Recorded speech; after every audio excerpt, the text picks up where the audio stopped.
Hi, 大家好. I haven't ever done a proper house tour in London, so I thought I'd do a quick one now just before I leave. Bear in mind though, I am in the process of moving, so it's a little bit bare and there are boxes and stuff everywhere. So you'll have to use your imagination a little bit, but I'll just walk you through the space so you can get an idea. So it's got a bit of a pokey entryway, and then we come around here and the first room is the bedroom. Honestly, I find it a bit weird having the bedroom so close to the street. I'm quite a light sleeper as well, so it definitely took some getting used to. But it makes sense because the windows are east facing, so that means that the living room on the other side gets all the really nice afternoon sun. Then over here we've got the galley kitchen. It's ideal for one person, but it's a little challenging when you have guests around.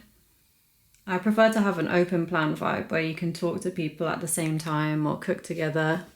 It's really nice to look out the window into the courtyard though. The downstairs neighbours sometimes have dinner parties outside, so it's just got this really nice communal feel. And we've got the bathroom in here.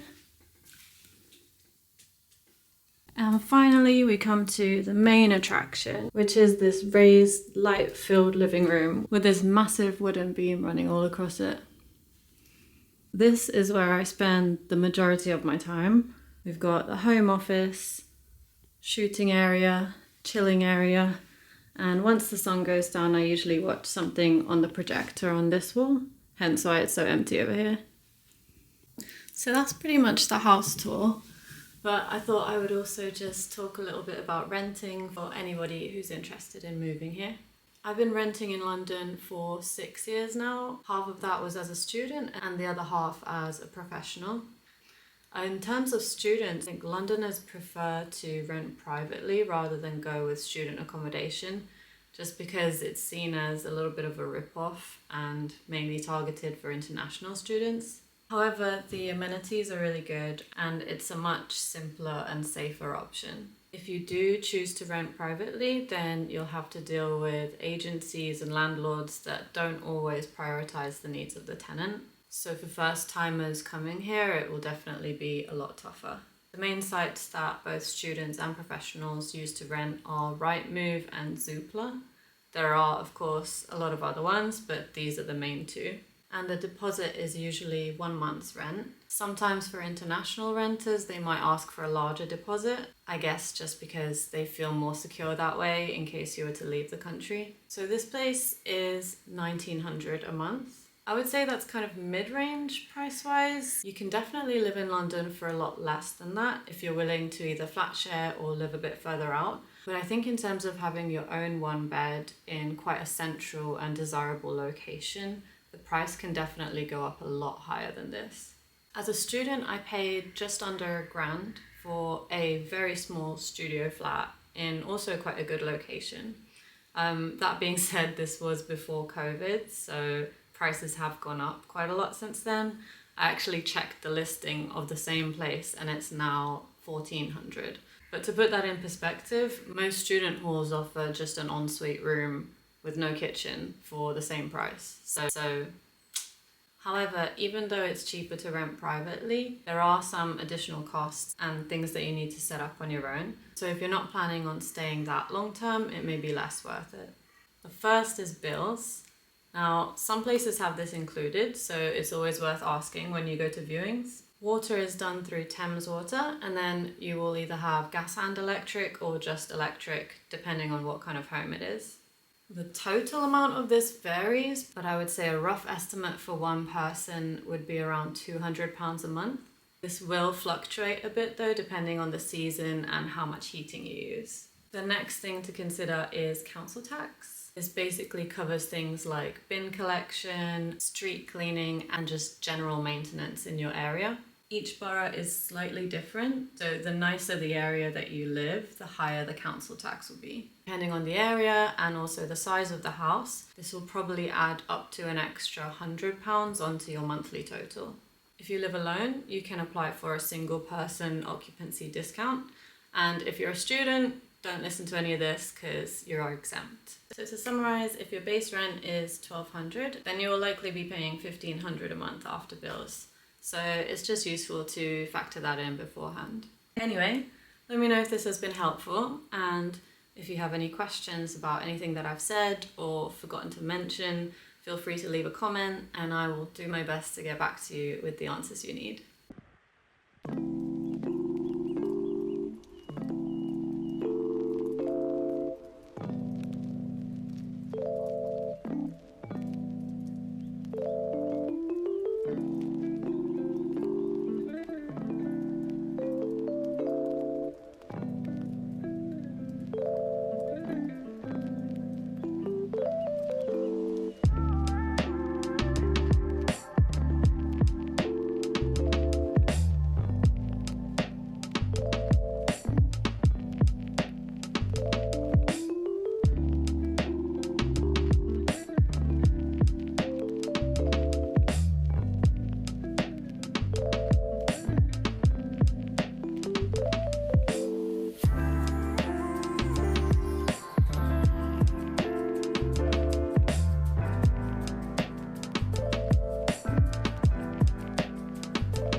I grabbed these grenade bras. Grenade bars. I can't even speak English now. But yeah, because they've got like 20 grams of protein, which is like a third of my daily intake. So I just got a bunch of different flavors to see which one I like best. And they're all pretty nice for the first few bites. And then after that, it is just a struggle to get them down because they are so filling. You could be starving to death on a desert island and a couple of bites of one of these would sort you right out. They're honestly just so dense that trying to get through the second half just makes me want to die.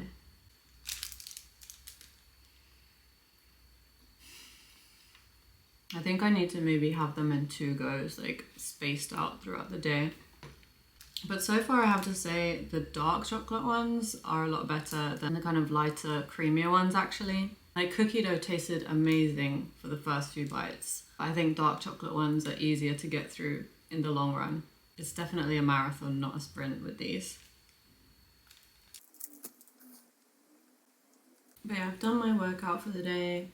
So the next thing on my list is to try and get a bit of packing done. I've already had like a major clear out and downsized my wardrobe by about 50%, I would say, just because I'm about to change climate drastically. So a lot of the stuff that I have here, I won't even really be able to wear out there. I'm gonna have some friends round at the weekend and have a bit of a yard sale, and whatever is left, I'll just give to charity. And I'm shipping a couple of boxes over. And then the rest of my life is just 2 suitcases. Talk about minimal.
morning everybody. I just wanted to wrap up this vlog and apologise for the kind of lack of outdoor content. I feel like it's basically just been me talking the entire time.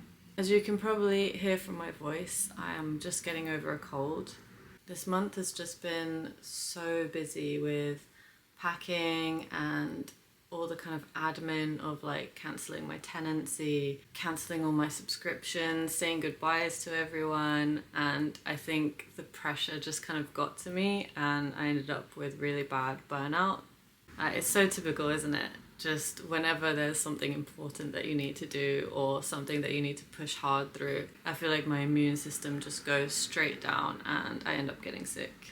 And on top of that, with 1 week left in the country, my phone got stolen. Love that for me. I made the absolute rookie mistake of answering a message while walking at night, and a bicycle just swooped by and it was gone before I could even react. I've said it before and I'll say it again. Please, please, please be very careful in London.